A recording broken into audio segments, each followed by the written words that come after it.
So today we are going to go through a bit of theory before we're actually going to step into the yoga aspect of this sequence. So what we're going to be talking about is a yoga sequence, well, talking about and then actively doing it.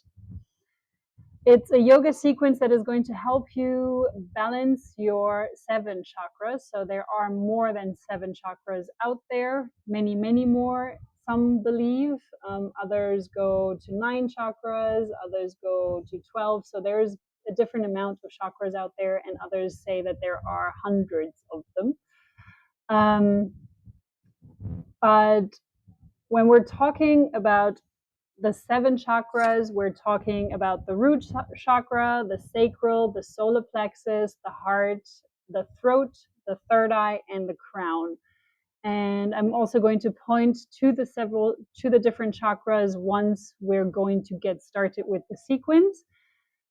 Each chakra has a specific sound. So it's a specific mantra that you would say. It's a specific frequency and vibration that you have for each chakra.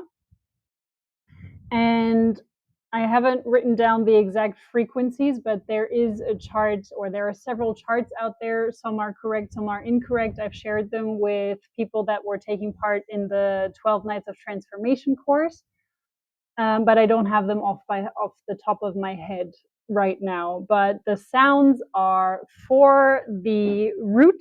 This is at the base of your spine. That's the root. Justin, I'm going to just keep talking, but you feel free to ask the question, by the way. So the root chakra is lam as a sound, lam. And we're going to, well, you can choose to use that sound or not while we're doing the different practice, it's not really an asana that we're going to go through. Some are going to be asana, which is basically a yoga pose. And that's just the Sanskrit term for it.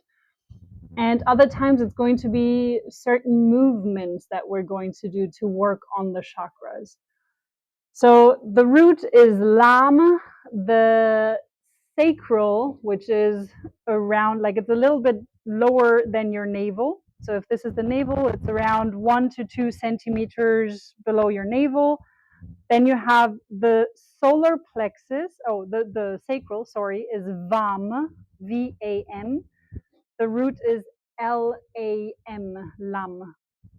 And then the solar plexus, which is located in between your lower ribs, it is ram. So R-A-M, that's the sound for the solar plexus. You can also write this down if you want,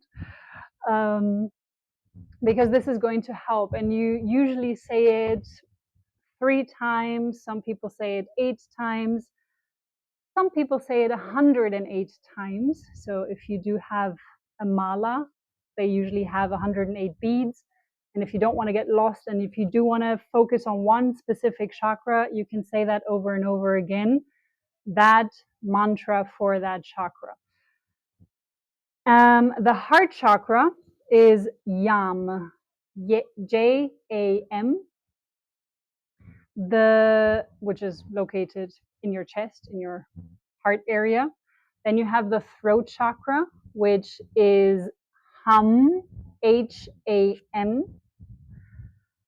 Then you have the third eye, which is in between your eyebrows a bit higher. This is Om, O-M.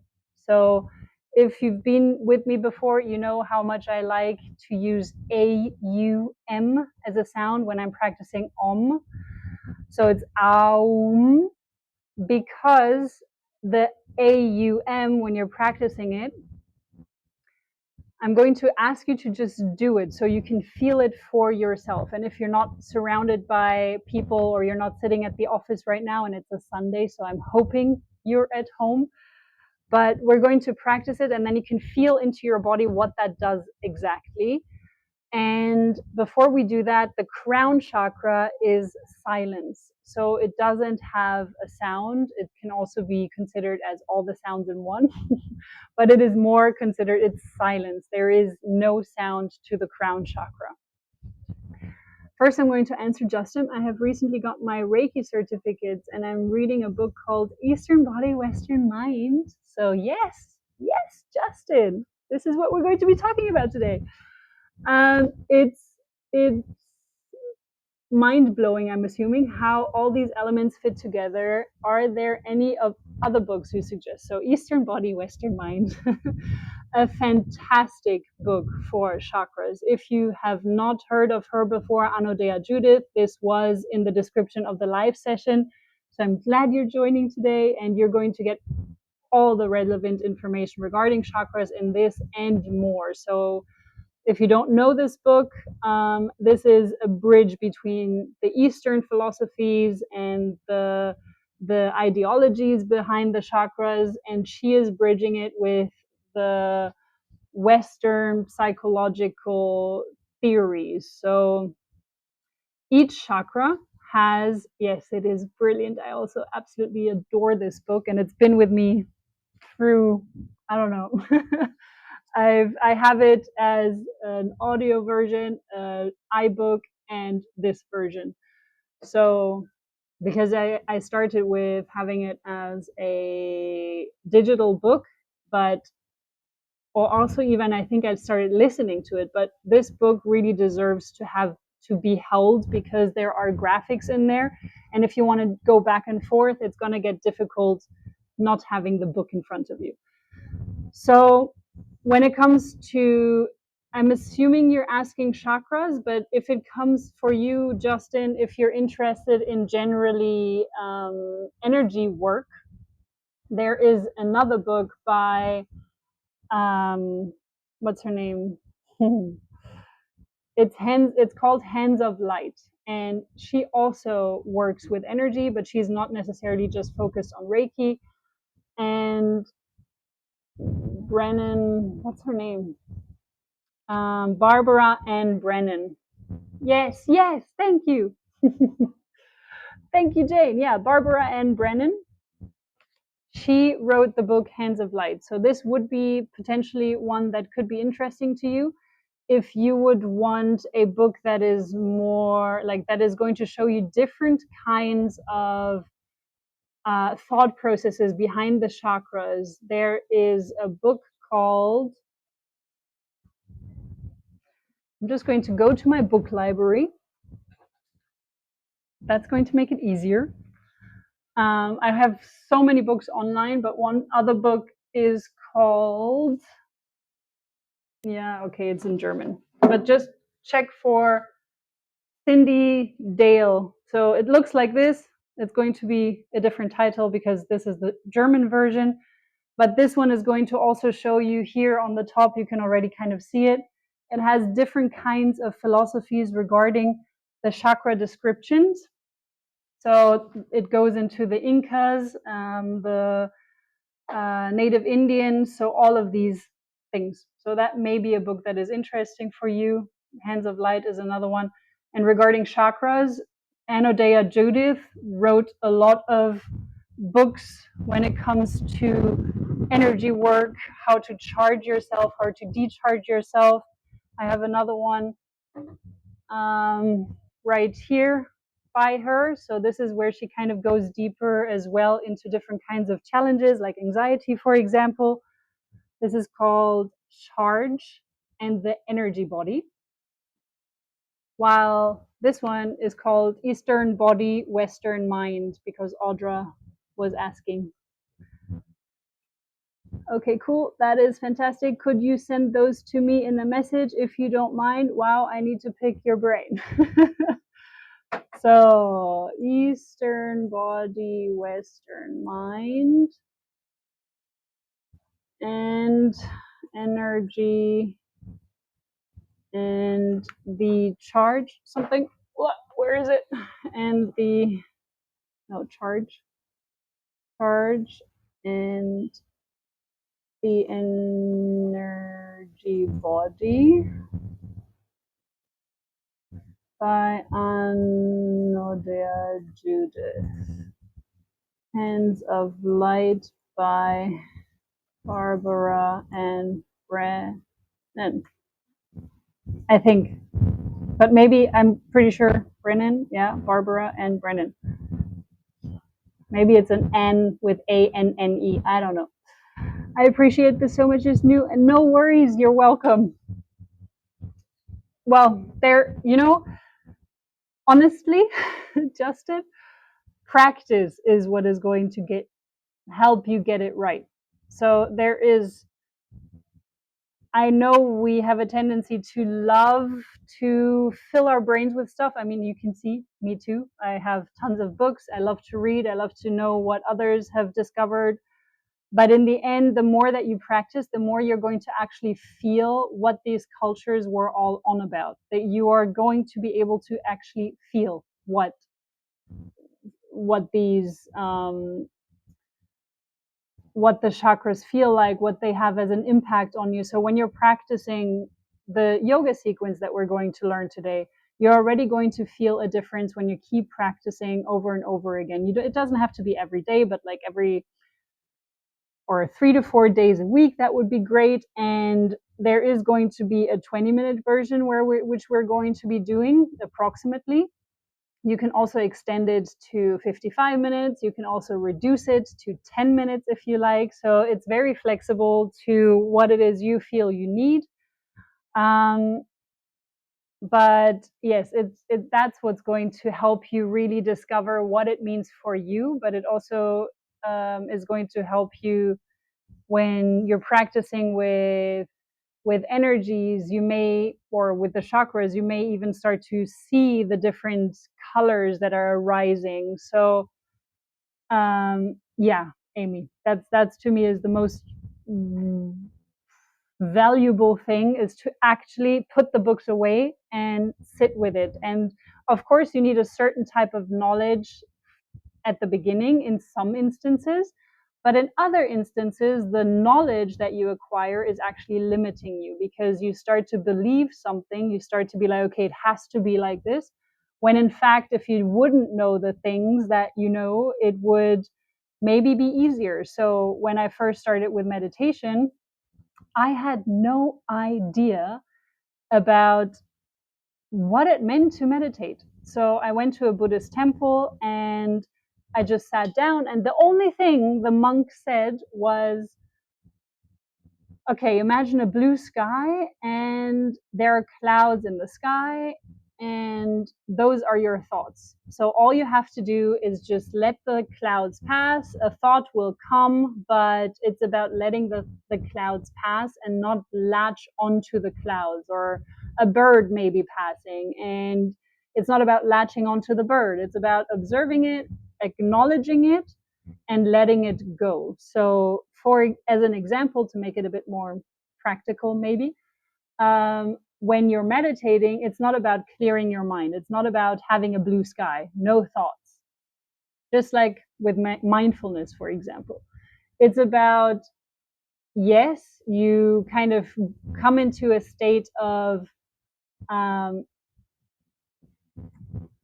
actually, with meditation, to start at the beginning, is when you inhale, you will have a moment in between the inhales and exhales, and this is the moment which you want to extend. And the more you practice meditation, the more you will feel what that means. So when you're extending that moment, you're able to have this clear mind for a longer amount of time. And if you're just taking a deep breath right now,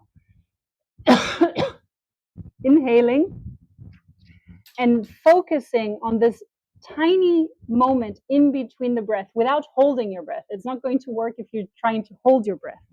But if you're just looking at or feeling into what that feels like and observing your mind, you will see that in that time in between the breaths, there is no thought. There is nothing. There is no thought. So we're trying to extend that period, and it's going to extend the more you practice meditation. But some days you will have a lot of mind chatter. Other days it's going to be more quiet. Other days you're going to try to start to make a grocery list or to make a to-do list or whatever it is that you're going to try to do while meditating. And that's also okay. Additionally to that, depending on what your human design type is, there are going to be certain people that are going to have a far easier time meditating and others that are going to have a far more difficult time meditating, and the environment will also play a role. So certain individuals benefit um, through meditating on their own. Other individuals benefit by exhausting their bodies before even attempting to meditate. So there are many ways that you can meditate. Even certain individuals benefit through walking meditation or moving meditation instead of sitting down and trying to stay calm. So there are so many different ways that individuals can meditate or even should attempt to meditate. Um, it's it can be very overwhelming when you're trying to follow the mainstream. And this is kind of goes back to what I was saying regarding practice, because you will find your own way. And when you are unbiased, when you're neutral, when you don't actually know that much about meditation, for example, it will sometimes be easier. And the more that you learn, the more your mind is starting to make up a thing and it's going to be like, yeah, but I should be doing this, I should be doing that, I should be doing that. And it's kind of the same thing as when I tell you, hey, don't think about an orange. First thing that pops into your mind is an orange. So that's kind of the tricky thing about knowledge. It also disrupts us.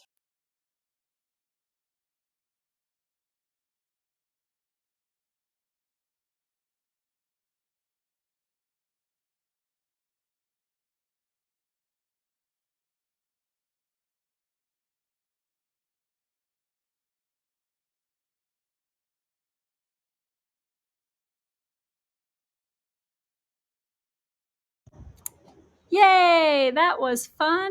Can you hear me now? So the microphone seems to be empty. Thank you for the feedback. I appreciate it. I will be switching to my AirPods at some point, and I'm hoping they're not going to die on me. I'm going to keep for now the microphone audio, the MacBook audio. I hope the quality is still good. Okay, thank you, Audra, for that feedback. So to go back to answer your question, Audra, yes, I offer that service. I offer an introduction human design reading, and I also offer an advanced human design reading. Even in the introduction human design reading, thank you, Chelsea. Thank you, Justin. Thank you, everyone, for the feedback. That's helpful. I will have to switch to my AirPods in a bit. I hope the quality is still going to be fine, because I don't know if you can hear me if I step away to the mat, when I step away to the mat. Okay, Audra, if you're interested in human design, if you've had a reading before, you feel like you want to have deeper insights regarding maybe your daily routine or how to meditate, or I don't know, how to for exercise habits and routines, things like that, then an advanced human design reading may be better. But even in the introduction human design reading, I always go towards the things that you want to know about. I'm a generator, so I have lots of issues. That's not how it works. Oh my God, no. Okay, great. Then yes, I would recommend an introduction human design reading, Audra. There is another glitch on IT because I can't see the chat. Oh, Carmen, that's weird. Maybe try exiting the live session and joining again. Is anyone else having the same issue with the chat? Can everyone else see it, or do you have a challenge with it? Do you know how you find that in your human design? How we best meditate, Catherine? Um, Honestly, it's a combination of different aspects, and it is Chelsea, I don't think you can ever see all the chat on Inside Timer. Okay, I personally can scroll up and down, so I don't know. I don't know if you guys can. I'm not entirely sure what you guys can see and what you can't see. So, to answer Catherine's question, where to find this in your human design chart, it's not that easy because there are different aspects that I would look at, different centers that I would look at, different chart, different channels and different gates, and how they are defined in your chart regarding the planets.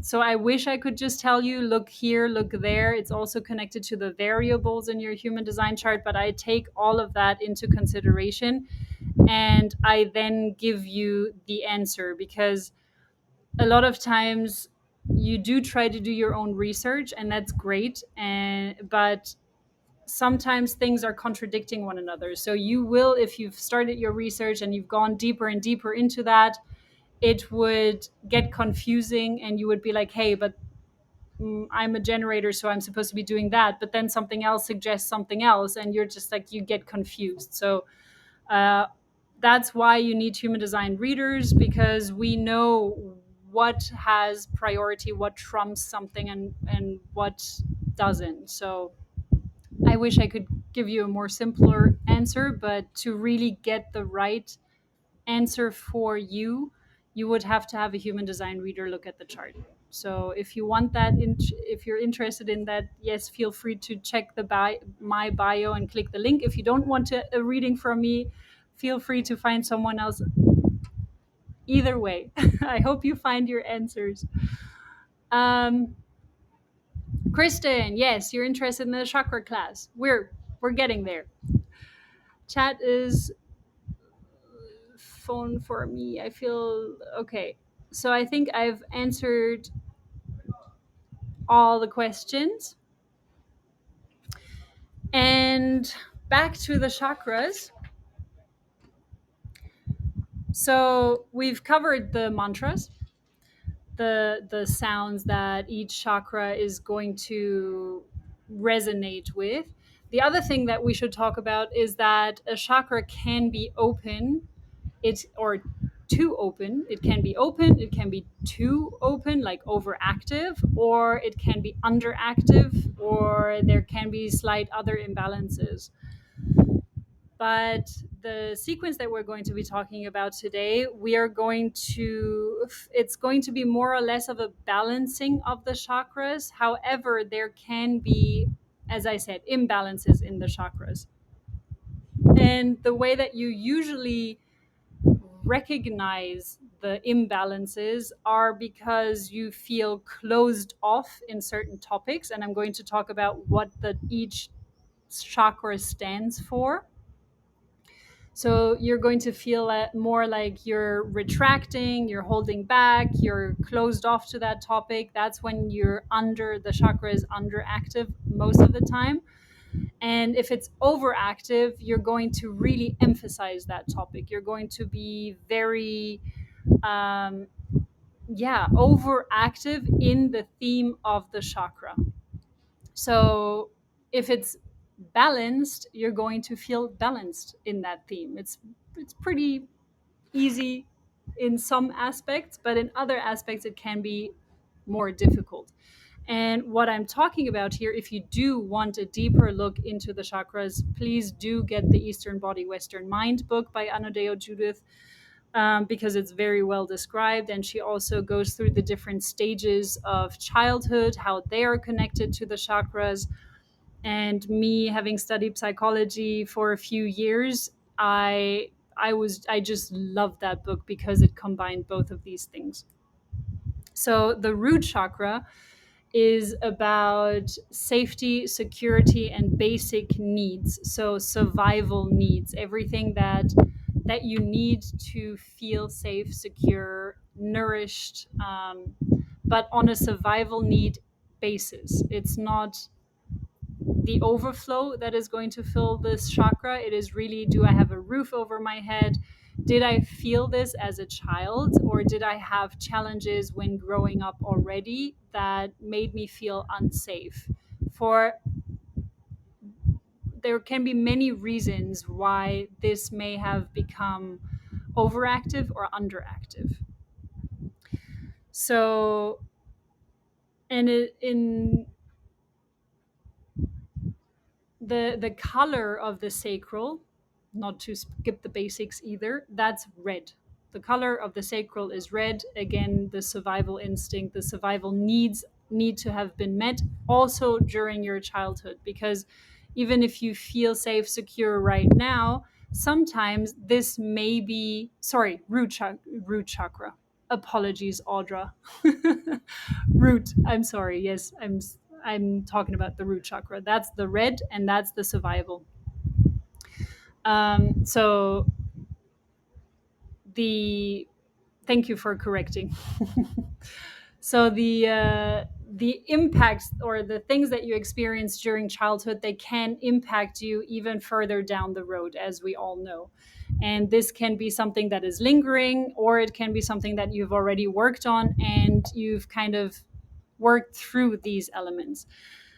The important thing before I continue is that the chakra flow, there is one flow that goes up and there's another flow that goes down. And it's kind of an energy flow that interlinks with each chakra. So every time these two streams, which is your male and your female, or your male energy and your feminine energy, masculine energy and feminine energy, those are interconnected in the chakras. So every time those two energies cross, this is where one of those chakras is created. And that's the chakras. The definition of chakra is basically wheel, and it should be turning in one direction. And it usually is the right direction. So, like a clock, it should be turning clockwise. If you know how to use a pendulum, you could test yourself whether or not the chakras are open or closed or overactive or even imbalanced, going the other direction, for example. So there are, even here, it's a bit like human design. I'm trying to give you a bit of a guidance, but it's best when you have someone that really knows what they're doing to evaluate you and help you rebalance it. But we're trying to fill it all into an hour live session, so there is still going to be information that is missing. I'm trying my best here, though. So the next chakra, actually the root chakra, is called Muladhara in Sanskrit, if you really want it complete. And the next chakra, the sacral chakra, the color is orange, and this is called Svadhisthana.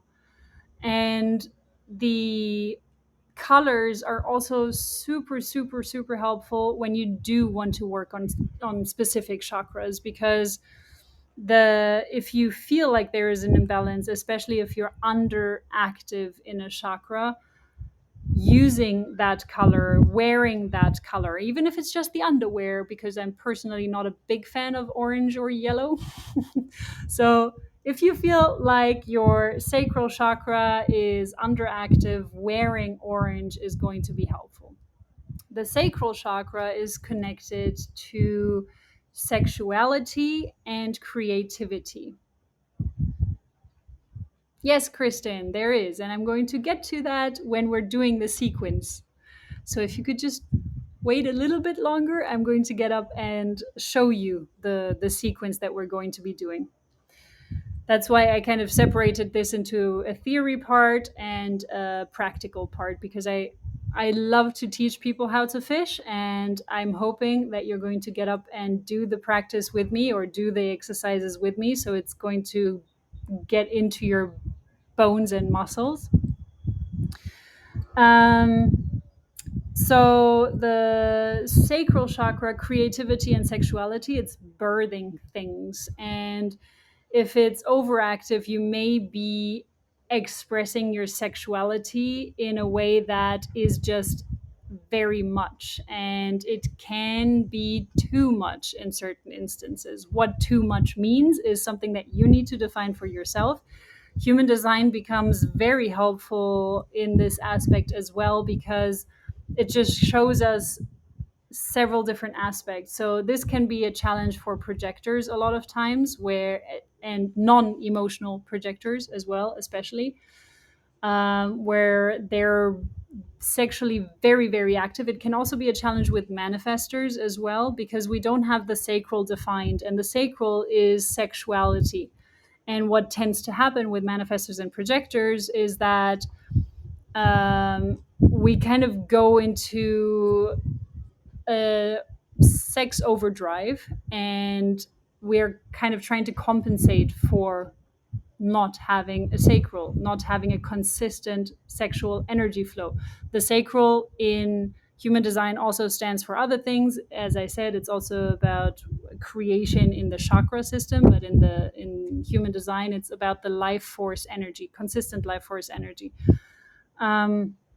So the centers in human design don't necessarily correlate with the chakras, but in this case there are some elements that correlate with that, and that's why for me it is helpful to look at both human design and chakra, or just topics that come up for you, um, because it helps to say, okay, maybe focus more on this, maybe focus more on that. So the sacral, on the other hand, you may have shut it down, you may have closed off your sexuality and your creativity. So this could also be something that happened because of childhood challenges.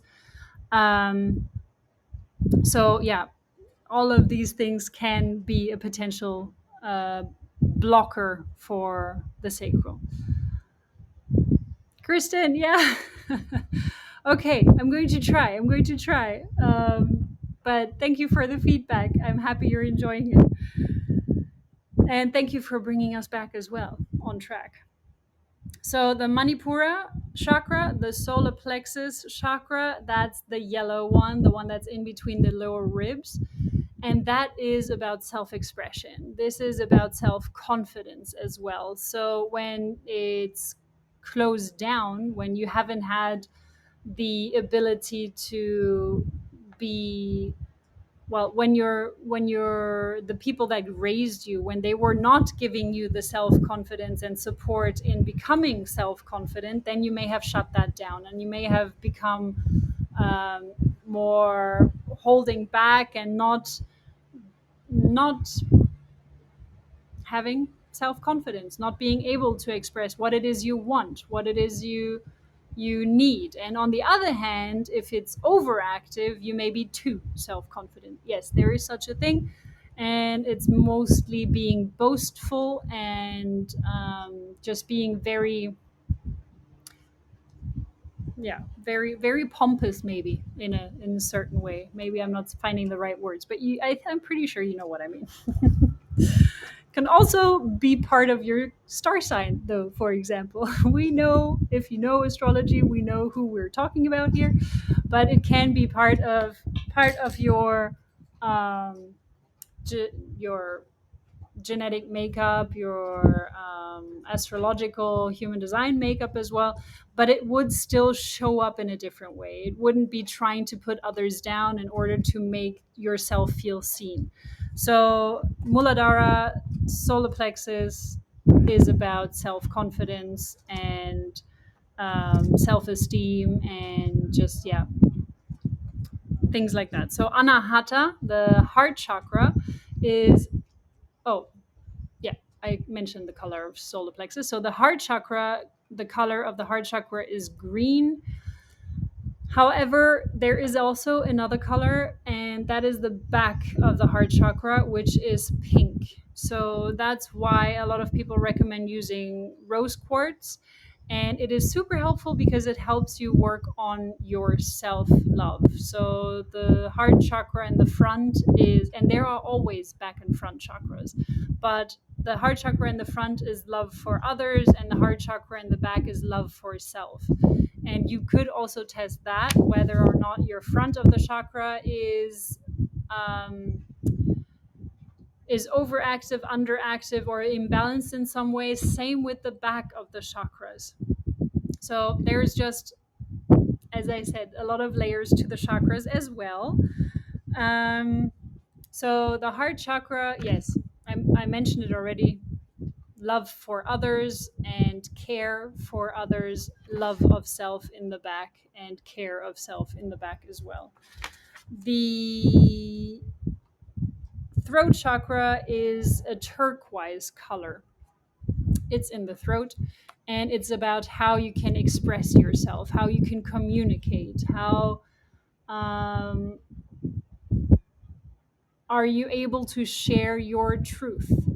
And again, this is not just in the present moment, this is also what happened in your childhood, because that can affect you in the present moment as well.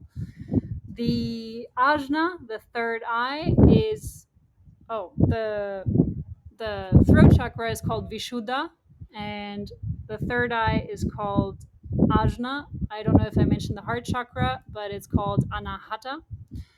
The third eye is indigo in color, and that's about your ability to see things beyond what the eyes can see. So it is visualizations, but it's also seeing auras or spirits or things like that. So the third eye, or even being able to see whether someone is genuine or not. And it's not something that you see with your physical eyes, but it's things that you see beyond what your eyes can see. The crown chakra, I know it's often described as purple. I personally feel more connected with white or a diamond. So to me, the crown chakra is a bit like a diamond effect, where the diamond itself looks white, but it reflects all the colors. So that to me, but you choose whether you want it to be purple or whether you want it to be white or a diamond. But I personally resonate most with a diamond, and this is your connection to source. This is your connection to spirit. Um, okay, feedback from Carmen. Is everyone else also only hearing background noise? I apologize if you do. I'm also going to get up and change the AirPods now, because we're pretty much done with, and I'm hoping these AirPods are going to be good, because we always have difficulties with these things on Inside Timer with the AirPods. I'm hoping it's going to be fine. It's fine. Okay, great. Thank you for the feedback.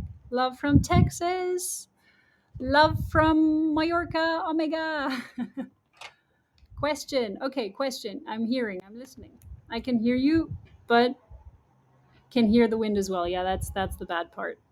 I just didn't know where else to do it, because my office is boiling and I wasn't about to do my live session in this boiling room when I'm doing yoga as well. So let's get. I'm hoping the sound is good. Please feedback again. Sorry about this. Clara is like the sound of wind. Yeah, the sound of wind. Sorry about that. I think it's a fan. No, it's the wind. I mean, I'm on the balcony. It's fine. Don't worry. Okay, Audra. I understand that the colors associated with each chakra, but is a specific color associated like that to each chakra? Please advise. Yes. So each chakra has a frequency, and each frequency has a color. And you can work with sounds, like we just discussed regarding the mantras. You can use a certain specific sound or mantra to work on it. You can use a specific frequency to work on the chakras, and you can use the colors to work on the chakras, because everything is essentially the same thing. Now we're getting to working on the chakras with poses. Another way to work on the chakras. So I'm hoping we're going to be able to do this all on time. Catherine, I think, was the one that has a meeting very soon. The rainbow and how the light breaks down. Yes, I like that one. So, no, Kristen. Kristen has a meeting soon. Okay, let's go. Wait. So the first chakra we're going to be working on, because the reason why I was explaining that flow of energy is because you need to work from top to bottom with the chakras. So I've seen a lot of individuals, especially in Bali, but I've seen a lot of individuals that are imbalanced in a way that they are losing the ground. They are not really grounded anymore. So they are very quote unquote spiritual, I would have to say, with these individuals, because they've lost the ability to still be grounded and understand that we're living in a physical body. So you do have to bring balance in all the elements. The root chakra is very much connected to our physical world.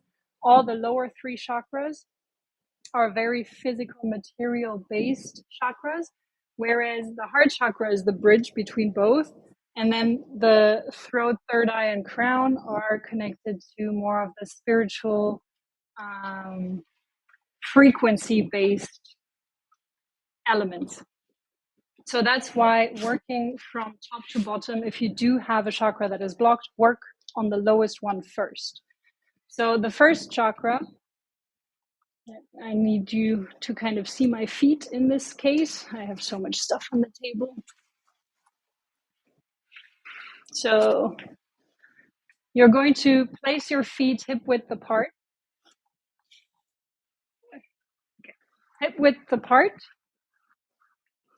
And I always like to start by, it's okay if you don't see my feet entirely. I always like to start by lifting my toes up and spreading my toes. So placing them from the little toe all the way down like that. It kind of looks like, maybe you see my fingers, like that, with the toes. Spreading them out and then placing them down like that. So what then happens, this is working on the lower chakra. What we're doing is we're pushing into the ground and we're kind of spiraling, and the feet don't move, but this is the action that you're supposed to be doing. The knees are slightly bent and you're kind of spiraling like a corkscrew. You're screwing yourself into the ground and you're pushing as if you're trying to part the earth in between your legs. You're pushing the earth apart. So pretend as though you're trying to push the earth apart and screwing into the ground. Hold this, okay? If you're practicing this with me right now, hold it. It's going to be exhausting. Your legs are going to start shaking. That is what we want. And if your legs are not going to start shaking, you're not putting enough effort into it. So please put a little bit more effort into it. At some point, it can take a few minutes. It can start within a few seconds, depending on you as an individual. When they start shaking, you're starting to charge your body. The charge is starting. This charge is happening. What you can also do, you can use the mantra while we're doing this exercise. You can also visualize. So I like to use visualizations, and you can start to visualize how the earth is, or the red color is coming out from the earth into your root chakra. So you're pulling the red color from, if you would like, you can visualize the center of the earth, the burning ball of fire that is in the center of the earth, pulling the reds out of that and pulling it into your root chakra. If you're still having difficulties visualizing, you can also visualize your roots. You're creating roots that are pulling out through your feet all the way to the center of the earth, wrapping around that ball of fire. They're immune to the heat. They're enjoying it, okay? And you're sucking in that red energy into your root chakra. I'm going to step forward. You keep doing this because it's going to be our knees bent. They're slightly bent, Catherine. So they're like slightly bent. They're not straight. They're always slightly bent. It's like in Qigong. You never have your legs all the way straight. So slightly bend your knees. We're still pushing. I already feel my muscles. And then that's the first chakra that is getting activated, or it's not even just activated, because even if you're overactive, it is stimulating it. So that's the great thing about this practice. What I do have to say, if you have an overactive chakra, you would make this more of a flow and you would focus a bit less on the overactive ones. And if it's underactive, you would focus a bit more on the underactive ones. You would remain longer in the pose because we're trying to activate it and we're trying to slow down the motions. The next chakra we're working on is the sacral chakra, and that is the one that is slightly below the belly button. And that one, you keep the pressure in the legs. You can release them a little bit, but you keep your knees bent, okay? But don't just completely soften. Just keep the tension a little bit. And next, we're going to move the hips back and forth like this. And you can use your breath. With the inhale is when you bend your pelvic backwards. With the exhale is when you bend the pelvic forward. You can go slow. You don't have to go fast, especially when it's overactive. Just take it slow. Keep the pressure in the legs, pushing the earth outwards. You don't have to do it at full force like you did at the beginning, but keep at it. And really push forward and push backwards, but don't go all the way arching your back. It's really just about your pelvis.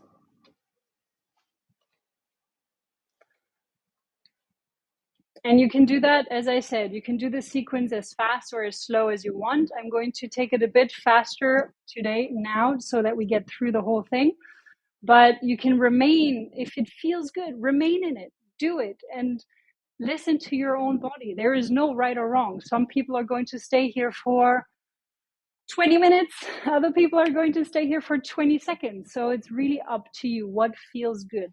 And if you are underactive in this chakra, if it feels uncomfortable to you, there is a reason. Be very mindful when you're working on chakras because it can unblock things. Every time you practice yoga, it can unblock things. And it can, if you've had traumatic experiences, it can release it. And that's why in certain instances, I would always recommend having a yoga teacher present or someone that also even is in even knows about trauma therapy and things like that.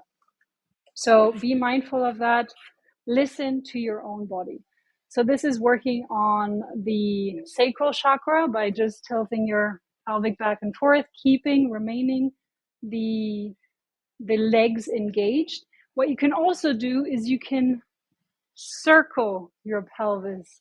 So if you feel more comfortable circling it, you can circle it and then you circle into the other direction. So it's really up to you. But when you circle, really engage your belly muscles. Okay, so even if you're tilting back and forth, it's really about engaging your pelvis and your belly muscles. Sorry.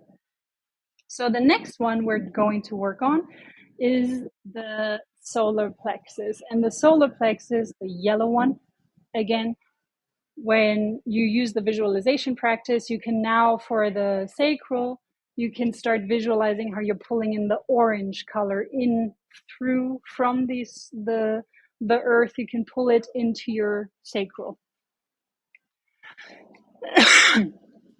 For the solar plexus, I know we're going a bit faster today, but I still wanted you to practice it and do it. And I don't know how many of you are actually standing up and doing this with me. But the solar plexus, the yellow, you can use the visualization of pulling in from the center of the earth, pulling in the yellow into your body and placing it here. And you can also visualize how you're starting to spin the chakras. Each individual chakra that you're starting to activate, that you're starting to work on, is going to start spinning clockwise, okay? Visualization cannot be underestimated. It is super powerful. And if you do have challenges with it, then maybe your third eye needs a bit of work. But if you can visualize, then start using that technique. And even if you cannot, try it. Try to visualize. But even if you can't, just simply doing the movement is already going to give you a start. And you're going to start to unblock the chakras that are flowing or that are within you. So working from top to bottom is going to help you unblock them, even your third eye. So that's why we're starting from bottom to top, not top to bottom, bottom to top. So the next one, the solar plexus, there we go, is yellow. And this is where we go Jackie Chan, okay? Or Bruce Lee if you want, if you prefer that one. But we are going to use kickboxing techniques kind of, or body combat techniques.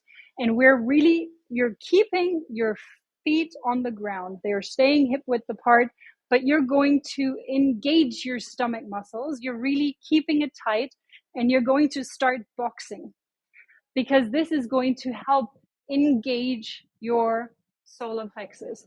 You're moving your upper body back and forth. You're keeping your legs tight. The knees are still slightly bent. And you're going to box away.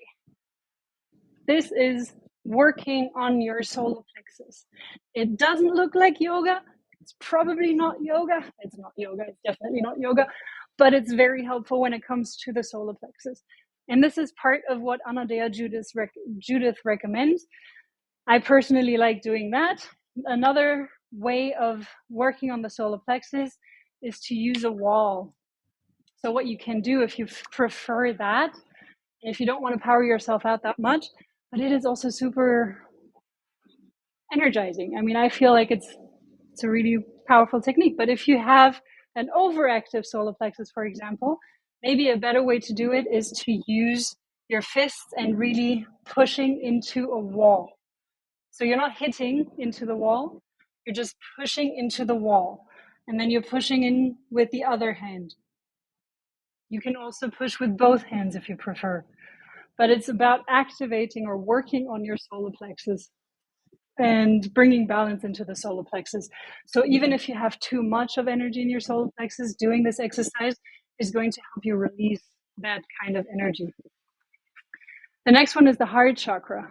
The heart chakra, color green. So remember the roots. Now we're going to pull in the roots, the energy, the color from the roots that have not gone deep into the ground, into the center of the earth, but instead visualize how there are roots that are more on the surface of the earth, or just below the grass, so that they're able to pull the color from the trees, from the grass, from the luscious plant of the earth.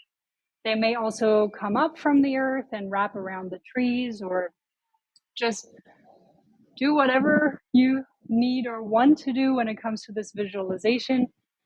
I also have quite a few meditations on the Opportyounity Meditations podcast or on here that help with visualizations, or I use a lot of visualizations in them if you want to work with visualizations more. So in this case, we're now trying to open the chest or work on the chest.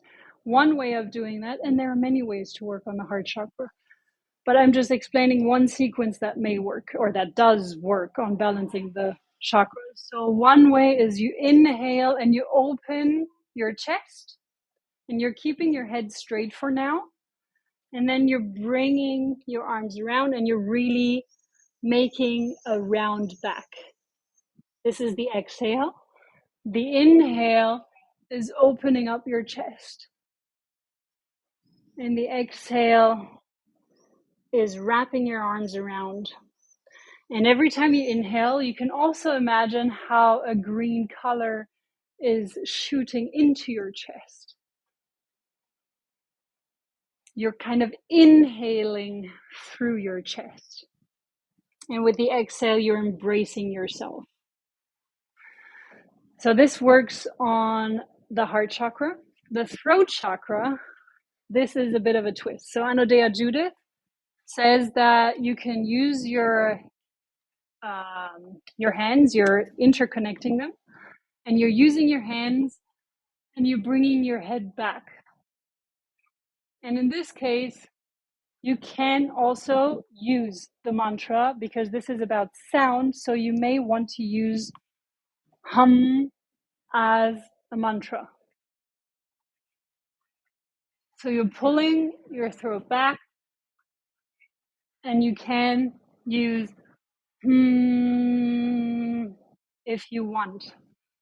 If you feel uncomfortable doing that, what you can do is you can inhale while you're pushing up and exhale, bring it down and do a hum, and then bring it back up with the inhale and exhale. Hum.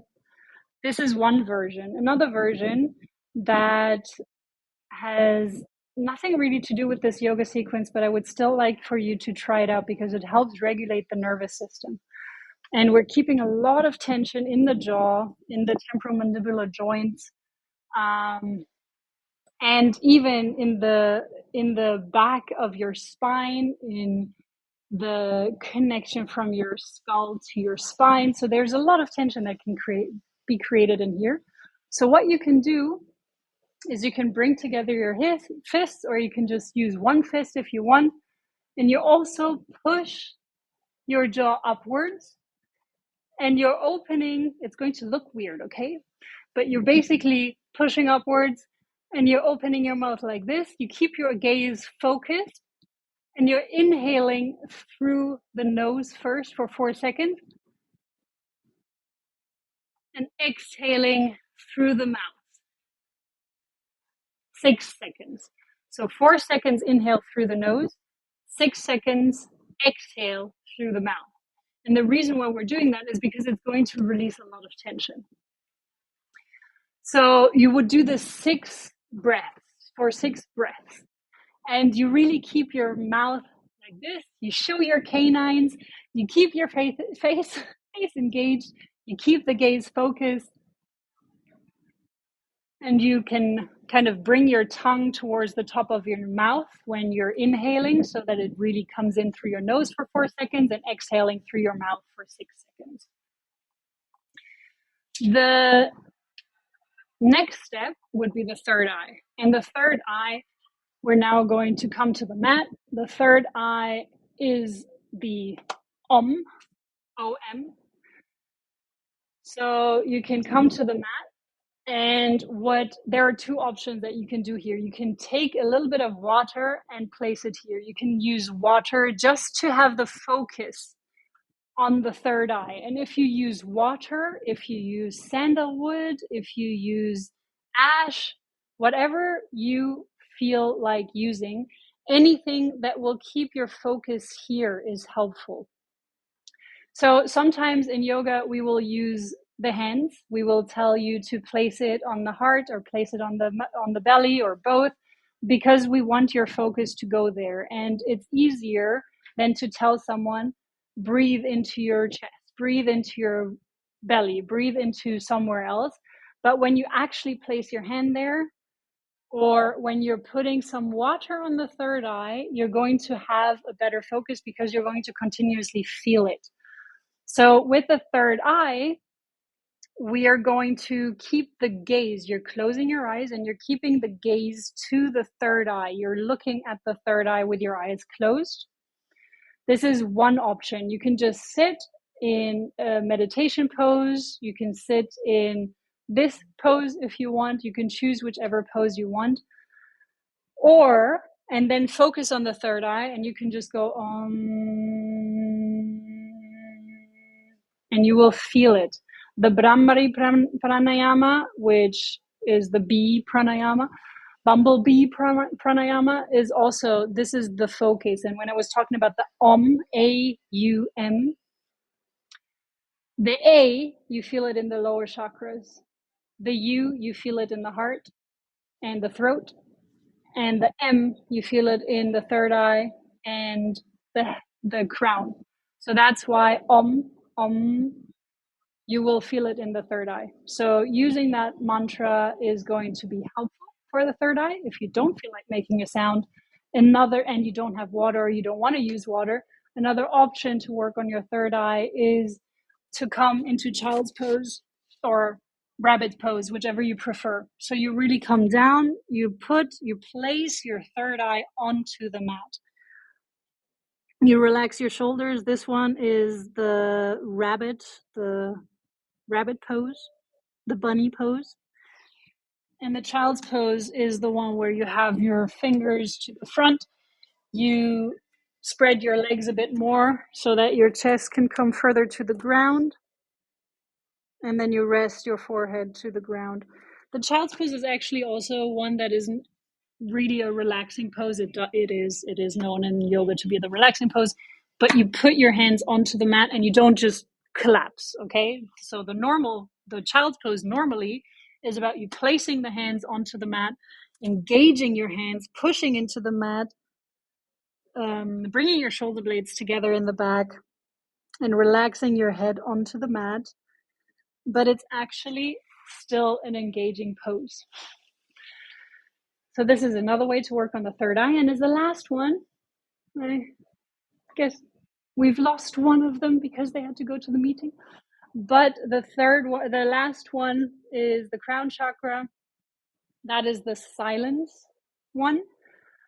You can work on it by doing a headstand, but if you're new to yoga, I don't recommend you doing that. Additionally to that, if you're a woman and you're on your period, I also don't recommend you doing that. And I'm also not doing it today because I'm a woman and I'm on my period. So no headstand today, but you can do the headstand. You can also do the fish pose, but it's also an advanced pose. So what I would recommend doing if you are new to yoga is to sit down in a cross-legged position and to use the Dr. Joe Dispenza breathing method, because that is going to help you. What you've just done throughout the 20 minutes is you've already started energizing your chakras. So what you can now do is also, sorry, I forgot to mention, but the third eye is indigo in color. The throat is turquoise, and the crown, as I said, it's the rainbow, the diamond, whatever you prefer, or purple if you prefer purple. So the last part of this to reach the crown chakra is again a visualization, but it's also a breathing exercise, and it comes from Dr. Joe Dispenza. So it is very counterintuitive, and it took me a while before I really had that down. But it basically works by engaging your pelvic muscle. So you're closing your pelvic muscle, you're engaging it and you're closing it.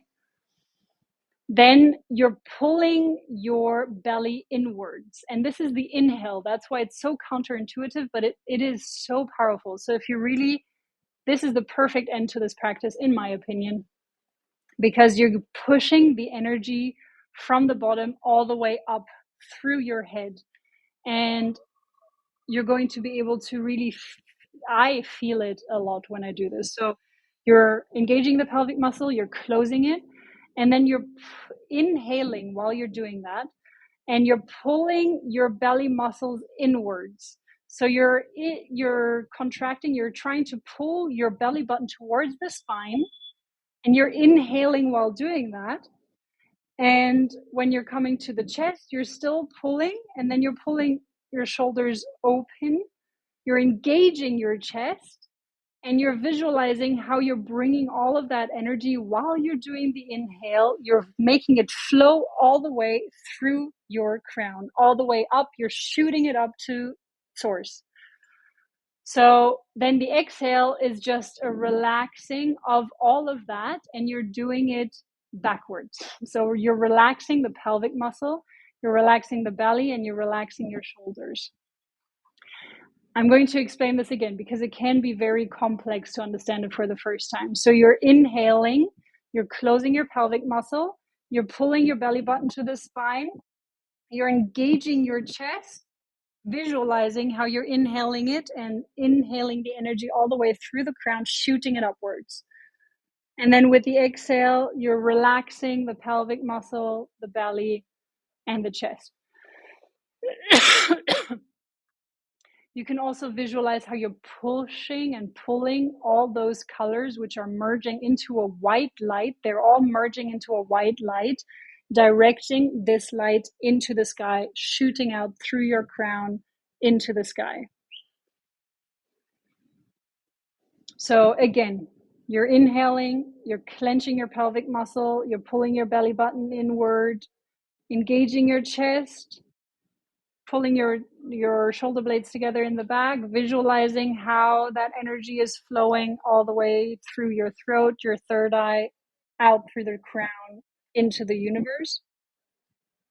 And with the exhale, you're unclenching everything again. And that concludes the practice. So you can do this in 20 minutes, you can take half an hour, you can do this several times a week, you can do this every day. Let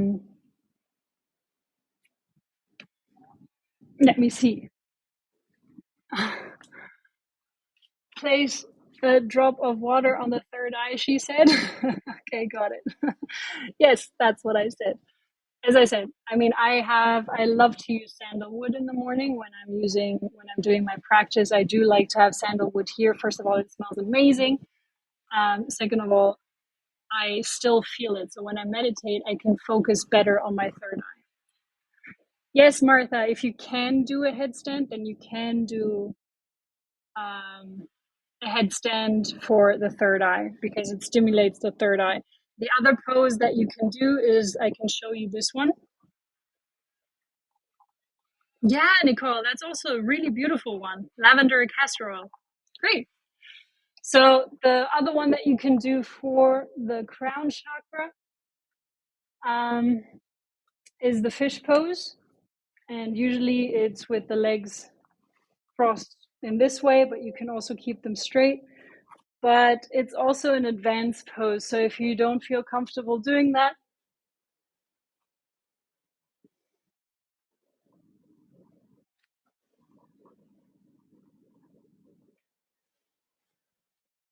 and the reason why I'm not talking while I'm doing that is because when you're overextending your throat, you shouldn't be talking. As well as when you're on like when you're doing a headstand or any inversions, you shouldn't be talking. Headstand for crown, Jane. I love it. Very insightful. Yes, the water on the third eye, I felt right away. Great, Patricia. Thank you for giving it a try. Yes, 88 people. Absolutely love this practice. Great. Happy to hear that, Amy. Yeah. I mean, I didn't invent it. I mixed and matched it, and I always, if you've been here, you know that that's my preference. But I also always like to give credit where credit is due. Audra, I don't have. Do I have a video of this sequence? I don't have a video of this sequence, but I may record one day. Just don't hold me to it. Yeah, I don't have a video of this sequence. Thank you, Christine. Oh, amazing. Great. I'm happy to hear that you were able to do most of these moves. And also, if you tell me what your disability is, then I can also help you adjust it. So if you private message me, then I can help you adjust certain moves if you have difficulties with others yet or still. Yeah, I know, Audra. So yeah, I mean everything here on Inside Timer is recorded, so I could put it on YouTube. But let me think about it. If I do, then I'm going to post this in the group and I will notify everyone. But at the moment, there is just so much to do regarding the app that I'm developing. Which also, if you could help me with that, put yourself on the wait list. Thank you so much, Jane, for adding yourself to the wait list, and Amy as well. I think it was Amy. That was very much appreciated. The wait list is in the bio, and I never know how to. It says it's so easy to share a. Yeah, I have no idea. It's in my bio. You will have to find the link, and it's the first button in the link of the waitlist. The waitlist is for the app that I'm developing. And the app that I'm developing, it's going to get developed in the next 6 weeks because I joined a competition with my brother and he motivated me to do it. And now I'm going to develop this in 6 weeks. But it's basically going to give you insights on your on which tools and techniques would help you. So it is going to, if you want it to be, not everyone will want to add their birth time, birth date, and birthplace. But if you are interested in this aspect, it is going to give you recommendations based on your human design and astrological placements. So planetary placements that go beyond the regular planets, but that are also taking into account hi, taking into account the chakra, the asteroids. And there are going to be techniques such as mindfulness, meditations, breathing exercises, but it's going to be specifically for you. It is not a generalized advice. And so it's a bit of a habit creator, habit tracker, and insights for the current day. So even if you don't add your birth time, birthplace, and birth date, you will still get insights regarding what would be helpful for you, and also according to what the planets are currently in.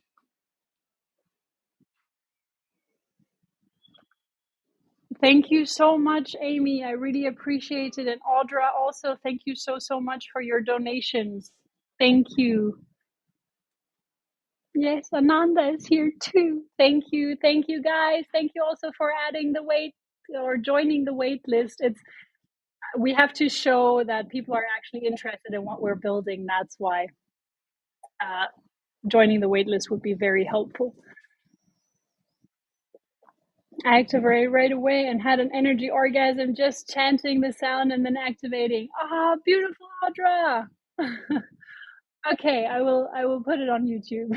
I'm glad it helped, and I'm glad you had such a beautiful experience. Jane, yes, the third eye is rabbit or child's pose, and or child's pose. You can choose. You can also do both if you feel like you need more or want more. Thank you, thank you, thank you, thank you for the support. Yes, Ananda, Ananda, come here, sit. Good boy. Hi. Thank you to everyone. Yes. Yo, my meditation dog.